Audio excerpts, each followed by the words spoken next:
Assalamualaikum, hai semua. Kembali lagi bersama saya AA berbagi info dan kisah menarik. Oh, sebelum tu jangan lupa tekan tombol subscribe, tekan loncengnya juga. Okey, video kali ini saya akan sharekan dengan korang semua tentang kes Carl Brandt atau dia lebih dikenali dengan nama panggilan Charlie. Kenapa saya pun tak pasti juga, macam jauh kan Carl dengan Charlie tu kan. Jadi sebenarnya Charlie ni nampak macam lelaki yang normal je tau. Dia menjalani kehidupan yang normal, ada kerja yang elok, ada family yang sangat bahagia. Jadi kalau orang lain nampak dia tu, everything is perfect. Tapi di sebalik kehidupan yang normal yang dia jalani pada masa tu, sebenarnya dia ada menyimpan rahsia yang paling mengejutkan. Bayangkan, kalau kita dah kahwin dengan suami kita, lama dah tau, barulah kita tahu rupa-rupanya suami kita tu pernah bunuh mak kandung dia sendiri tau. Paling teruk, Charlie ni juga obses dengan anak saudara dia sendiri. Jeng. Panjang sikit kan kita punya suspend ni. So, tak payah nak masa, dah sedia? Jom kita mula. Okey, Carl Brandt atau lebih dikenali dengan nama panggilan Charlie. Dia dilahirkan pada 23 Februari 1957. Jadi dia dilahirkan di Connecticut, tapi tak lama lepas tu dia berpindah ke Indiana masa dia berumur 11 tahun. Jadi masa tu dia tinggal dengan mak dan juga ayah dia yang bernama Elsa dan juga Herbert. So katanya dia ada seorang kakak yang bernama Angela dan dua orang adik yang bernama Jessie dan juga Melanie. So dia adalah satu-satunya anak lelaki dalam keluarga tu. Okey, ayah Charlie pada masa tu dia bekerja sebagai seorang buruh. So katanya sebab tu juga keluarga dia terpaksa berpindah randah tau. Bukan sekali dua tapi berkali-kali. Daripada Texas ke Connecticut ke Indiana, macam-macam daerah lagi. Dah tu pernah juga dia orang berpindah ke Florida. So boleh bayangkan waktu-waktu dia membesar, itulah gaya hidupnya. Jadi sebab dia selalu sangat berpindah randah tadi, Charlie tadi pun terpaksalah pindah ke sekolah baru kan. So setiap kali pindah ke sekolah baru, dia akan jadi pelajar baru. Dan dia selalu sangat jadi mangsa yang senang untuk dibuli. Ya, sebab kan pelajar baru senang dibuli kan. Kononnya senang lah nak jadi aim untuk geng-geng ni bully dia. So masa kecil tu memang dia jarang sangat ada kawan. Kesian kan? Yelah sebab baru je pindah sekolah baru je nak dapat kawan ni. Dah tu kena pindah lagi ke sekolah lain pula. Dah tu kena bully pula. Lepas tu baru je jumpa kawan yang ngam, nak berkawan, kena pindah lagi. So benda yang sama berulang-ulang tau. Jadi sebab tu lah juga Charlie ni dikategorikan sebagai orang yang susah sangat untuk berkawan. Dan dia susah untuk mesra dengan orang. So kita dah boleh dapat gambaran dekat sini macam mana si Charlie ni membesar. Okey, kawan-kawan Charlie pada masa tu gambarkan Charlie sebagai seorang yang introvert, seorang yang pendiam, pemalu, selalu sisihkan diri dia daripada kawan-kawan dia. So jelaskan dekat sini. Dekat sekolah pun dia dah nak kena hadap semua tu, tapi sebenarnya dekat rumah lebih kurang sama je tau. Dekat rumah dia ada masalah dengan ayahnya pula. Sebab katanya ayah dia ni nakkan anaknya si Charlie jadi seorang lelaki yang sebenar. Apa maksud dia lelaki sebenar tu pun tak tahulah. Definisi orang ni kan banyak kan. Berbagai. Depends pada orang tu pula. So sebab ayah dia cakap yang Charlie ni tak cukup jantan. Masa tu ayah dia pergi ajar Charlie jadi lelaki yang sejati. Tahu apa dia buat? Dia ajar Charlie pergi memburu. Dah tu ajar Charlie buat kerja-kerja orang lelaki. Agaknya potong rumput, potong kayu, jenis kerja-kerja macam gitulah kan. So dalam masa yang sama pun, ayah dia selalu sangat marahkan Charlie tau. Ya kalau Charlie ni tunjukkan sebarang emosi, mesti kena marah. Nangis sikit, marah. Sebab ayah dia cakap, emosi tu adalah kelemahan bagi kaum lelaki. So macam pondan lah kan. Kau nangis, gini pun nangis. Pondan. Kau hati je cakap orang pondan. Itu saja. Jadi bayangkan, dia masih kecil lagi time tu tau. Tapi dia tak dibenarkan untuk menangis. Asal nangis je, mesti kena marah. Oh ni macam perempuan. Macam tu kan. So nak dijadikan cerita, Charlie masa tu adalah seekor anjing. Dia rapat sangat dengan anjingnya ni. Anjingnya pun manja dengan dia tau. Dan anjingnya ni manja dengan dia je. Kalau dengan ayahnya, macam ayahnya panggil ke, ayahnya ajak bergurau ke apa dengan anjingnya ni, anjingnya tak nak. Dia tahu pula anjingnya ni nak bermanja dengan Charlie je tau. Tak nak memanja dengan ayahnya tu. Jadi ada satu hari tu, masa tu Charlie berumur 13 tahun tau. Charlie dengan ayah dia ni pergi berburu. Memang dah jadi kebiasaan lah bagi diorang setiap kali musim perayaan Christmas je, diorang berdua ni akan pergi berburu. Sebenarnya diorang sekeluarga akan pergi balik kampung macam tu lah lebih kurang. So diorang berdua yang lelaki ni lah yang pergi berburunya. Jadi masa diorang masuk hutan tu, diorang bawa dah sekali anjing diorang ni kan. Masa tengah memburu tadi, tengah duduk menembak situ, menembak sini, anjingnya ni tiba-tiba je lari tau. Tak tahu kenapa anjingnya tiba-tiba je lari. Mungkin sebab bunyi tembakan tu kuat sangat kan. So macam anjingnya terkejut, lepas tu takut dan lari lah kan. Lari pun tak tahu ke mana. Jadi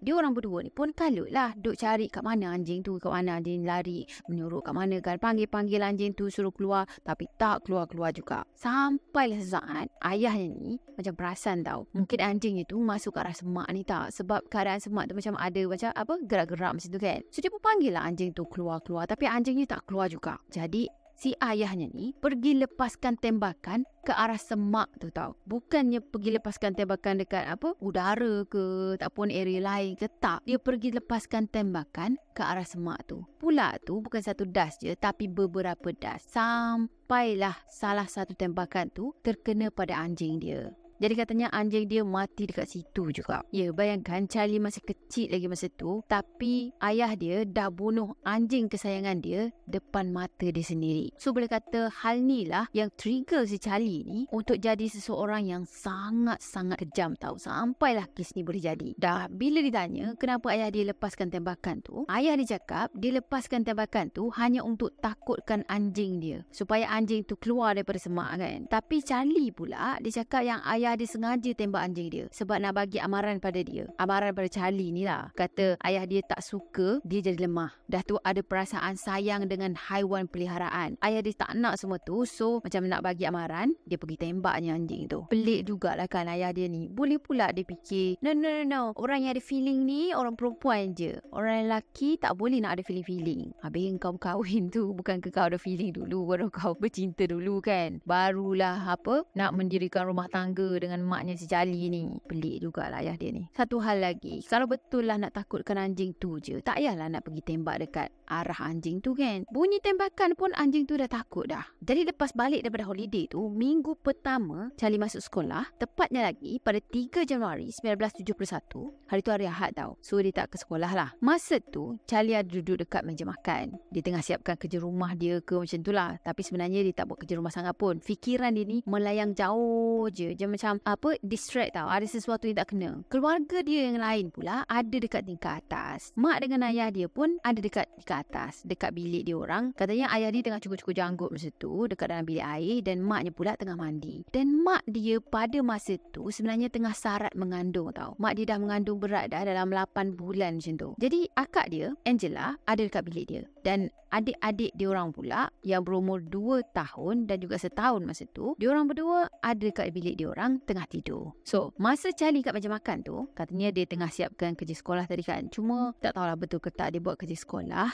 sebab tiba-tiba je dia bangun daripada tempat duduk dia. Right, bangun daripada tempat duduk dia tadi. Lepas tu dia jalan straight je masuk ke dalam bilik mak dan ayah dia ni. Dah tu dia ambil senapang ayah dia yang ada dekat tepi meja katil tu, dan dia masuk ke dalam bilik air. Masa tu, masa dia nampak je ayah dia tadi, belum sempat pun mak dengan ayah dia ni cakap apa-apa tau. Dia terus lepaskan tembakan ke arah ayah dia sebanyak 3 kali. Dan ayah dia terus rebah dekat situ. Maknya pula terus menjerit-jerit minta tolong kan. Cakap dengan Charlie, tolong jangan buat macam ni Charlie, jangan buat macam ni, macam tu kan. Dan mak dia juga sempat menjerit tau. Dia cakap, Angela, telefon polis, call the police macam tu. Tapi Charlie pada masa tu seolah-olah macam dirasuk. Dia tak hiraukan rayuan maknya dan terus lepaskan 2 das tembakan ke arah mak dia. Salah satu peluru tu terkena pada baby, pada kandungan mak dia, dan mak dia terus rebah dekat situ juga. Angela yang ada dekat dalam bilik dia pada masa tu, dia ada dengar tau macam kecoh-kecoh semacam je kat luar ni, apa benda kan. Jadi dia pun nak pergi tengok, nak pergi check lah apa yang dah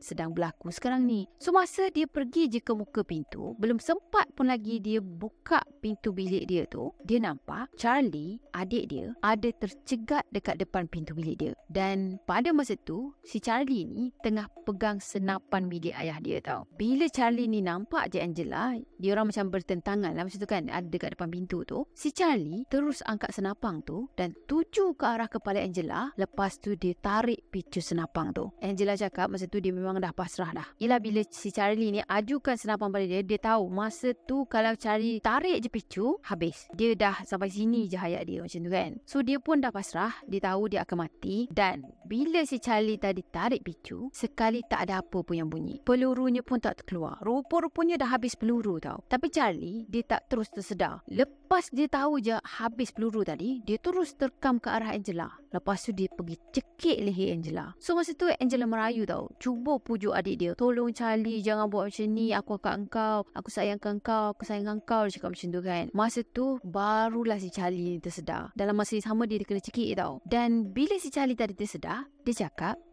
apa aku dah buat ni? Macam tu kan. Dia macam, dia sendiri pun, ia seolah-olah kena rasuk. Datuk Angela cakap, memang masa dia kena cekik tu, dia pandang ke arah Charlie, tapi pandangan Charlie kosong. Seolah-olah macam dia dirasuk. Katanya dia kenal Charlie dan itu bukan Charlie. So, bila Charlie dah tersedar tadi, dia ambil peluang ni, Angela ambil peluang ni untuk pujuk adik dia. Dia cakap, it's okay Charlie, tak apa Charlie, aku ada. Aku akan sentiasa bersama kau. Tak apa. Kau pergi dalam bilik kau, kemas-kemas pakaian dan kita lari daripada sini. Tak apa, aku akan jaga kau macam tu kan. Dia macam yakinkan si Charlie ni, it's okay. Dia akan tolong Charlie untuk keluar daripada masalah ni. Tapi sebenarnya dia berlakon je. Sebab bila Charlie pergi dalam bilik dia, pergi nak kemas pakaian, Angela ambil peluang tu untuk larikan diri daripada rumah ni dan dia pergi ke rumah jiran dia. Lepas tu dia terus kutuk-kutuk pintu rumah jiran dia tu. Dia cakap dengan jiran dia, tolong, adik aku dah bunuh mak ayah aku. Dia cakap macam tu. Time tu juga Angela minta untuk jiran dia telefon 911 supaya laporkan hal ni dan panggil ambulan kat sini lah. Tapi apa yang Angela tak tahu sebenarnya, masa ayah dia kena tembak tu, ayah dia sempat lagi telefon ambulan untuk datang dan juga tolong dia orang. Ya, walaupun dah kena tembak 3 das tau. 3 das dia kena tembak, tapi dia masih lagi terselamat dan sempat call 911 tau. Jadi pada masa tu pun ambulan memang dah on the way dah. Sebab lepas Angela call je 911, pihak penyelamat pun sampai. Masa pihak penyelamat sampai tu, diorang nampak Herbert ada terbaring dekat atas lantai. Ya, walaupun dia terkena 3 das tembakan, tapi pasukan medik pada masa tu berjaya selamatkan dia. Tapi sayangnya, diorang tak dapat nak selamatkan Elsa tau, ibunya Charlie ni. Sebab 2 das tembakan yang terkena pada Elsa tu, satunya macam saya cakap tadi, terkena pada baby, yang mana menyebabkan pendarahan yang sangat teruk berlaku pada masa tu. So, Elsa meninggal dunia di usia 37 tahun. Nampak kat sini kan, Charlie bukan marah dengan ayah dia je, tapi dia memang nekat nak habiskan seluruh ahli keluarga dia. Ya, kalau Angela tak sedarkan dia masa tu, mesti dia akan pergi serang 2 lagi orang adik dia yang masih lagi kecil-kecil masa tu kan. 1 tahun dengan 2 tahun umurnya. Memang tragik gila. Jadi, lepas polis sampai tu, Charlie tahu yang Angela dah khianati dia. So macam sia-sia je lah kan, dia nak packing barang semua kan. Tapi sebenarnya Angela dah lari keluar, lepas tu pergi ke rumah jiran dan report hal ni pada polis. Jadi masa tu jugalah dia tahu yang si Angela memang tak berniat pun untuk tolong dia. So masa kena tangkap tu, tak ada perlawanan langsung daripada Charlie tau. Dia serah diri dan seolah-olah macam menyesal dengan semua perbuatan dia pada family dia. Mungkin betul dia kena rasuk ke apa kan sebelum ni, jadi macam tak sedarkan diri apa yang dia buat. Dan betul dia menyesal sebab yelah, mak dia tak ada buat salah apa-apa kot pada dia, tapi dia pergi bunuh mak dia. Dan ayah dia yang memang selalu sangat orang kata bully dia lah kan, boleh terselamat pula. Masa tangkapan tu berlaku pun dia nampak macam keliru tau, tak faham dengan apa yang dah berlaku, tak faham dengan apa yang dia dah buat. Jadi lepas kena tangkap tadi, dia disoal siasat, tapi sampai kesudah pihak polis tak tahu apa motif si Charlie ni buat semua kejahatan tu. Betul lah ni, kena rasuk. Kita kan, channel kita kan ada 2 part. Satunya kes kan, video kes, satu lagi video seram. Jadi kita memang faham kedua-dua jenis cerita ni, sama ada dia ni kena rasuk ataupun tak kan. Okay, so daripada kajian kita sekarang ni, memang dia kena rasuk ni. Suka hati kau je lah, kan, suka hati je. Bila dia tanya, dia tak cakap apa-apa pun. Dia cuma cakap, saya sayangkan keluarga saya tak nak buat semua ni, tapi saya diprogramkan untuk membunuh. Pelik kan, krik-krik budak ni. Jadi pada masa tu, Charlie diperiksa oleh 2 orang psikiatri sebab dia baru je umur 13 tahun dan dia baru je bunuh mak kandung dia. Lepas diperiksa, kedua-dua pakar memutuskan yang Charlie tak ada penyakit kecil mental pun, tapi dia ada masalah dengan moral dia, yang mana dia bertindak atas dorongan yang tak dapat nak ditahan, ataupun rasa marah yang membuak-buak yang menyebabkan dia ambil keputusan untuk bertindak macam tu. Cuma kalau Angela cakap yang itu bukan adik dia, ni orang lain ni, dia tak rasa pun itu adik dia, mungkin juga kan dia diprogramkan. So sepanjang siasatan dan sampai hukuman dijatuhkan pun, mereka tetap juga tak tahu motif Charlie tiba-tiba bertindak macam tu. Sebenarnya masa tu pihak berkuasa tak tahu apa yang patut mereka lakukan dengan si Charlie ni tahu. Sebab macam yang kita cakap tadi, Charlie baru je berumur 13 tahun. Paling penting, mereka tak boleh nak dakwa Charlie ni dengan pembunuhan. Sebab katanya pada masa tu, tahun 70-an kan, di negeri Indiana ni 13 tahun terlalu muda untuk didakwa dengan pembunuhan. Jadi boleh kata juri, hakim semuanya pening kepala. Apalah yang kita nak buat kan dengan budak ni. So pada masa tu, juri memutuskan yang dia mesti terima rawatan psikiatri. Sebab jelas sangat yang ada benda pelik dengan Charlie ni. Walaupun yelah dua orang psikiatri tadi bagi tahu kata Charlie ni tak ada masalah mental pun. Tapi kenapa sampai dia bertindak macam tu kan? Mesti ada something yang krik-krik. Dan paling penting, juri-juri ni percaya yang Charlie berkemungkinan akan bahayakan orang ramai. So masa tu, dia dimasukkan ke hospital dan dirawat. Cuma tak pastilah rawatan apa yang dia terima. Dan setahun lepas dia dirawat, dia dibebaskan tau. Setahun je rawatan dia dapat. So keluar je daripada hospital tadi, dia tinggal dengan ayah dia. So masa tu ayah dia sangat-sangat mengalu-alukan Charlie ni. Dan sebenarnya ayah dia jugalah yang berusaha keras untuk keluarkan Charlie daripada hospital tu. Tak boleh nak bayangkan kan macam mana perasaan Angela masa tu. Yelah nak kena tinggal dengan orang yang cuba nak bunuh dia. Mesti dia hidup dalam keadaan ketakutan. Tak tenteram je rasa kan. Tapi sebenarnya dia sendiri pun dah tak nak ada apa-apa kaitan lagi dengan Charlie. Dia memang tak peduli langsung dengan Charlie tau. Ya of course lah tak nak ada kaitan kan. Orang tu dah nak bunuh kita kot. Ayah dia pula seolah-olah macam tak peduli langsung dengan perasaan anak-anaknya. Tak pernah tanya Angela ni okey ke tak. Dah tu nak bawa Charlie masuk tinggal dengan diorang semua. Tak tanya anak-anak ni tau. Yelah nak tanya kecil-kecil tu memang tak tahu pun. Semua benda ni berlaku diorang tak tahu tau. Yang si Angela ni lebih besar daripada Charlie. Sepatutnya dia tanya lah Angela kan okey ke tak kalau Charlie nak tinggal dengan kita. Tapi tak ada. Semua keputusan ayah dia dah buat. Angela cuma terima je. Dan paling penting, lepas Charlie pindah masuk ke rumah dia orang, ayah dia tak pernah bersemuka dengan Charlie. Tak pernah tanya Charlie kenapa Charlie bertindak macam tu. Boleh kata ayah dia cuma diamkan je, buat-buat macam benda ni semua tak pernah berlaku pun. Dan Charlie tetap anak dia Charlie yang dulu. Katanya mungkin kalau ayah dia bawa bincang, panggil Charlie, bincang hati ke hati kan. Tanya Charlie apa yang terjadi sebenarnya, kenapa bertindak macam ni, dan kenal pasti apa masalah Charlie.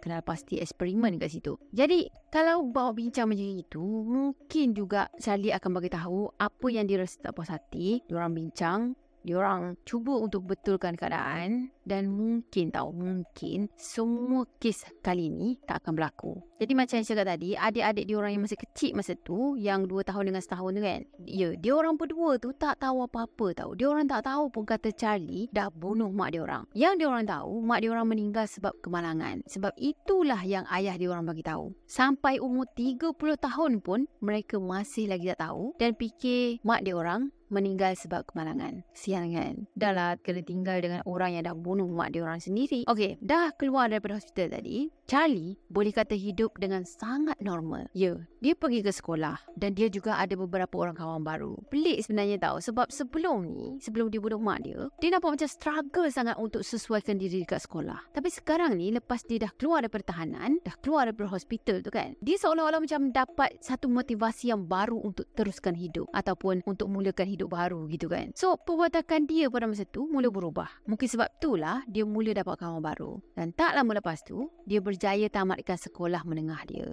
Dah tu dia masuk ke college dan dapat ijazah. Ijazah pula bukan biasa-biasa tau. Ijazahnya tu dalam bidang kejuruteraan. Dan lepas dah grad tadi, lepas dah habis ijazah tu, dia dapat kerja sebagai juruteknik radar untuk Ford Aerospace di Florida. So setakat ni je boleh kata hidup dia nampak macam sangat-sangat normal. Macam orang kebanyakan kan. Dia sendiri pun seorang yang berjaya dalam hidup. Dia dah ada kerjaya yang orang kata menjamin masa depan dia kan. Umur Umur dia masa tu pun dalam 29 tahun dah. So, masa tu juga dia kenal dengan seorang wanita yang bernama Terry Helfrich. Dia kenal dengan Terry ni sebenarnya melalui kawan dia, yang mana nama kawan dia ni adalah Jim Grave. Jim ni juga sebenarnya bekas abang ipar dia pada masa tu. Ya, Jim adalah bekas suami akak dia. So, Jim ni dah bercerai dengan akak dia masa tu lah. Jadi Terry, dia digambarkan sebagai seorang yang sangat riang, dia sangat baik, so sweet gitu. Jadi masa Charlie ni kenal dengan Terry, dia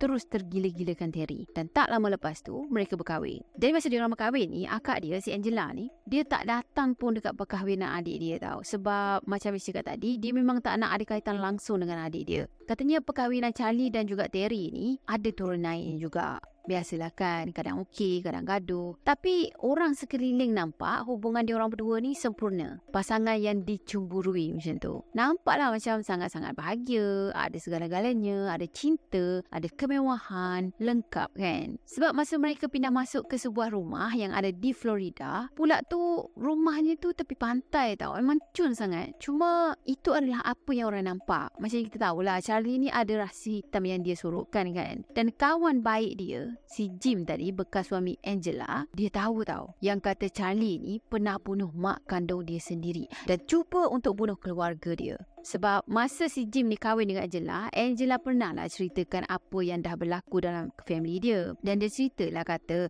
si Charlie ni cuba untuk bunuh dia kan. Masa tu lah Jim tadi rapat dengan Charlie. Ya, walaupun dia tahu Charlie ni dah bunuh orang, tapi dia tetap juga rapat dengan Charlie tau. Jadi mungkin sebab orang kata, alah itu kan masa lalu dia. Yang sekarang ni dia dah berubah kan. Jadi kita terimalah dia. Mungkin dia fikir macam tu kan. Sebab itulah dia kenalkan Terry, kawan perempuan dia, kepada si Charlie ni. So fikir-fikir balik, memang si Charlie dengan Jim ni berkawan rapat lah kan. Dan Terry masa dia kenal dengan Charlie tu, dia tak tahu langsung tentang masa silam Charlie. Ya, si Jim tak ceritakan. Sepatutnya Jim ni kan dia kawan dengan Terry. Dia ceritalah awal-awal, ada ni seorang lelaki, tapi masa disilam dia macam ini kan. Tapi sekarang ni dia dah berubah lah. Kalau cerita macam gitu, maksudnya Terry ni pun ada hak dia untuk menilai orang tu sendiri. Tapi ini macam dia menilai pun macam jadi separuh lah. Sebab kalau dah bunuh orang, mak sendiri pula tu memang krik-krik. Memang ada something wrong dengan dia punya pemikiran kan. Okay, pernah tahu masa Jim tadi mula-mula bercerai dengan Angela, dia pun pergilah jumpa dengan Charlie kan, pergi minum, mengadu macam tu lah. Lepas dia cakap lah, kau tahu akak kau dah patahkan hati aku. Gitulah. Lepas tu dia buat luahan perasaan dekat situ, bla bla bla, duk cerita dengan Charlie semua kan. Ya kan, Charlie masa tu boleh kata kawan baik dia. Lepas tu Charlie ni kan kenal sangat dengan isteri dia, bekas isteri dia. So Charlie lah orang yang paling tepat untuk dia luahkan perasaan. Dah tu si Jim tadi dah luahkan perasaan semua, bla bla bla. Okay, lepas Charlie dah dengar dah luahan perasaan daripada Jim tadi, tahu dia cakap apa? Dia tanya macam ni, kau tahu macam mana nak balas balik dengan perempuan yang macam gitu? Kau bunuh dia, belah dada dia dan makan hati dia. Mental kan? Mental gila. Mana ada orang yang normal yang nak bergurau dengan benda-benda macam ni? Paling tak pun dia akan cakap, kau bunuh je dia. Macam gitu kan? Itu pun orang tak buat gurau lah. Ya kalau ada lah kawan kita yang bergurau, aku nak bunuh dia, lepas tu nak makan hati dia. Sakit lah tu. Memang sakit lah orang tu. Cepatlah jumpa doktor. Sama lah juga dengan si Charlie ni. Memang sakit. Pada masa tu, Jim tak fikir pun yang Charlie serius tau. Dia fikir Charlie ni main-main je, sekadar bergurau, nak sedapkan hati dia yang tengah hangin dengan berbagai isteri masa tu kan. Padahal Charlie betul-betul serius. Sebab sebenarnya mangsa-mangsa dia yang akan kita ceritakan sekejap lagi, kebanyakannya dadanya dibelah. Lepas tu hati dia ataupun jantung dia dikeluarkan. Nasib baiklah juga si Jim ni tak buat betul-betul kan. Jadi boleh kata sampai kesudah isteri Charlie, Terry tu, tak tahu kata suami dia dah bunuh ibu kandung dia sendiri. Dan juga cuba untuk bunuh ahli keluarga dia. Okey, lepas beberapa tahun kahwin, mereka berdua ni masih lagi rapat lah dengan Jim tu. Diorang selalu keluar lepak, minum-minum macam tu kan. Hang out bersama macam tu. Dan nak dijadikan cerita, ada satu hari tu diorang keluar bertiga tau. Diorang keluar minum macam tu, lepak-lepak. Dan masa Charlie ni minta diri kejap nak pergi bilik air kan. Charlie pergi je bilik air. Si Terry, masa tu Terry datang rapat sikit dengan Jim.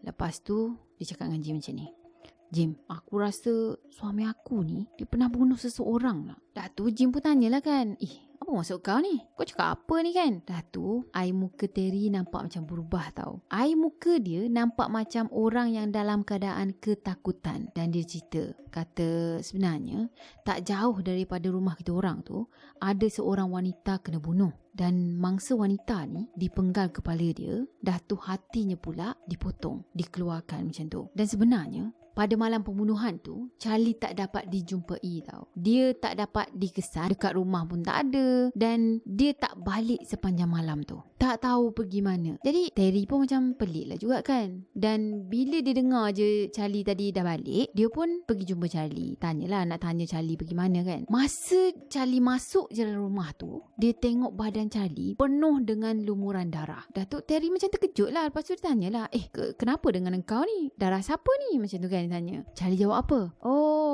Ni darah ikan. Sebenarnya aku pergi memancing. Lepas tu aku bolehlah tangkap beberapa ekor ikan tu. Dan aku siang lah terus macam tu kan. Tapi masalahnya masa tu dia balik, badan dia je yang penuh dengan darah. Ikan tu dia tak bawa pun. Tak bawa balik pun ikan tu. Takkanlah pergi siang-siang ikan dekat tempat memancing tu. Lepas tu terus buang je ikan yang dia dah siang tu dekat sungai kan. Impossible, mestilah bawa balik. Jadi bila dengar penjelasan daripada Charlie macam gitu, termenung tau si Terry ni. Sebab dia cakap darah yang ada pada badan Charlie pada masa tu tak nampak macam darah ikan langsung. Sebenarnya masa tu memang si Charlie ni dia suka sangat keluar mancing. So kira macam hobi dia lah mancing masa tu. Tapi yang peliknya dia cakap dia potong ikan kan. Dah tu darah dekat badan dia tu banyak sangat tau. Ikan apa yang dia potong yang mengeluarkan darah yang terlampau banyak. So makinlah si Terry ni curiga. Tambah pula tak ada ikan dia bawa balik kan. Jadi bila si Terry ni bercerita macam gitu dengan si Jim tadi, patutnya Jim dia fikirlah balik kan.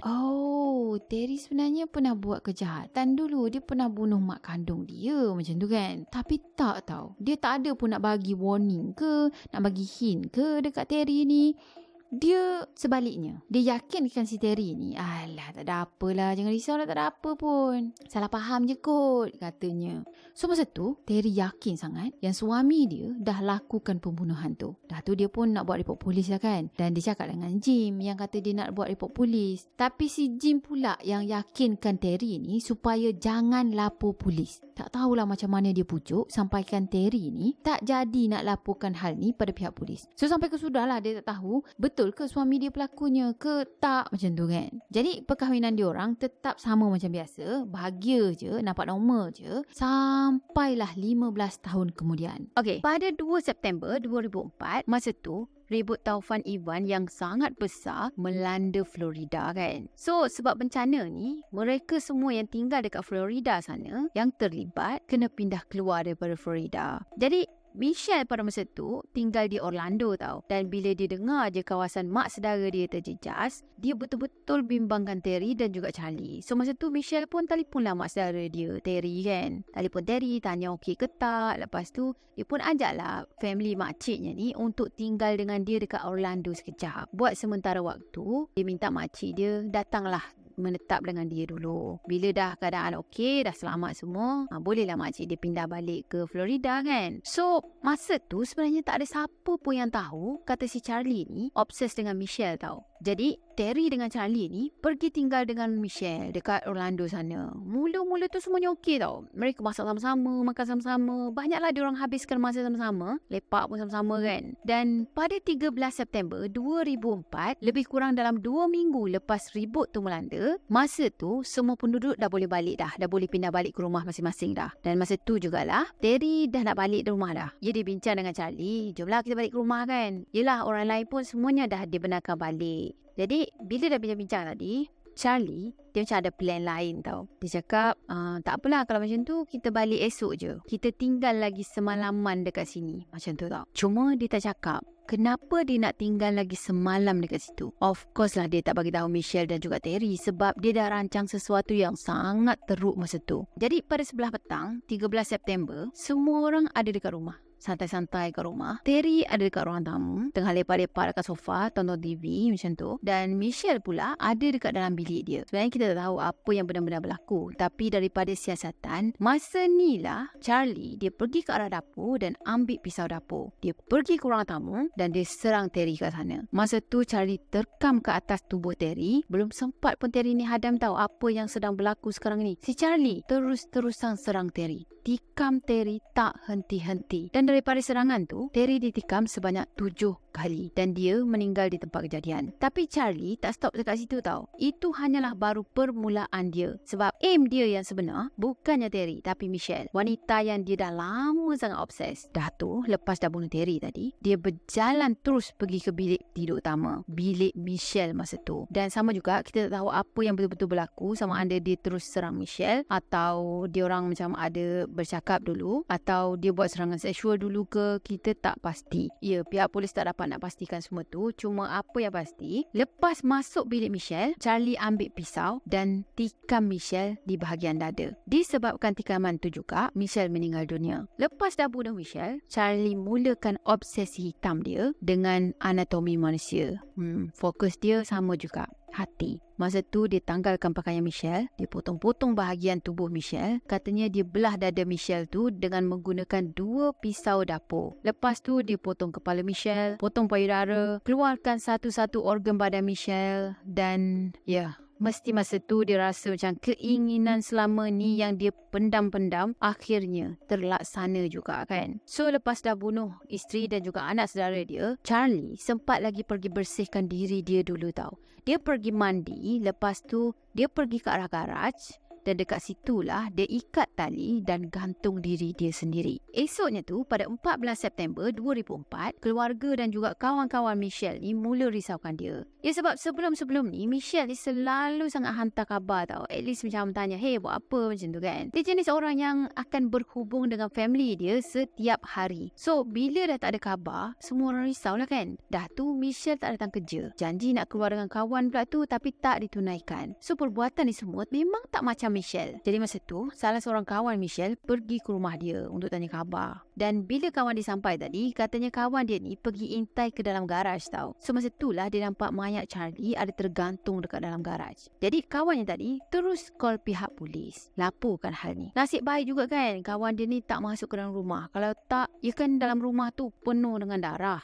Mesti macam trauma gila dia. Jadi bila pihak polis sampai tadi, mereka masuk ke dalam rumah dan keadaan dalam rumah tu sangat-sangat tragik. Masuk je, nampak Terry yang terbaring dekat atas sofa dengan badannya yang penuh dengan darah. Pergi ke bilik utama pula, bilik tu merata tempat penuh dengan darah. Kat situ diorang jumpa mayat Michelle yang dah dibongkar dengan bahagian kepalanya terpisah. Bahagian kepalanya ada terletak dekat tepi badan dia tau. Jadi tengok daripada keadaan tempat kejadian ni, pihak polis dah boleh agak dah. Ini semua mesti kerja Charlie. Sebab dia je yang bunuh diri kan. Tapi pihak polis tak habis fikir tau. Kenapalah si Charlie ni buat kerja macam gini? Kenapa dia nak kena bunuh isteri dan juga anak saudara dia? Apa motifnya? So, siasatan awal pihak polis ni menunjukkan Charlie dengan isteri dia bahagia je.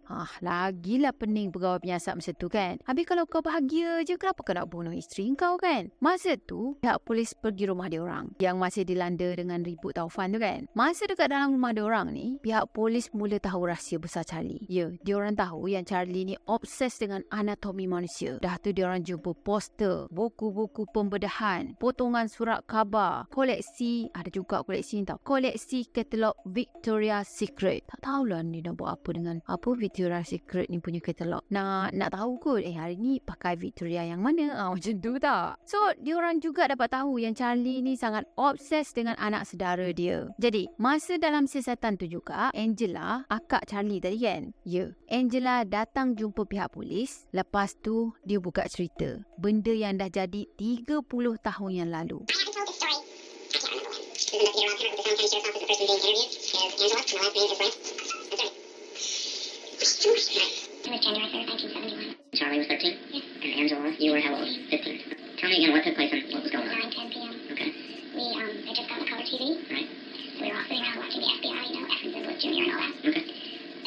FBI was over, we went upstairs, I went and got in bed to read my book like I always did before I went to sleep. Okay. My mom ran a bath and read Time magazine. My dad was shaving. Okay. So you're in your bed reading, and what happens next? I heard heard loud noises, which I perceived to be firecrackers. Okay. For the simple reason, not that that makes any sense. That's all right. But, I mean, I Sure. whatever loud noise is there. Popping. Yeah, just a really loud noise. And I just, like I said, I just thought it was firecrackers. So I started pulling the covers back to see why on earth, there was all this noise going on. But then I heard my father yell, Charlie, don't, or Charlie, stop. And my mom was just screaming. And the last thing we heard my mom say was, Angela, call the police. So what happens after So, that? as I said, I was removing the covers from my bed and getting out of the bed. And all this took place in split seconds. I mean, this has got to be less than a minute, I would think. Okay? And I get up, and as I'm getting up, he comes into my room.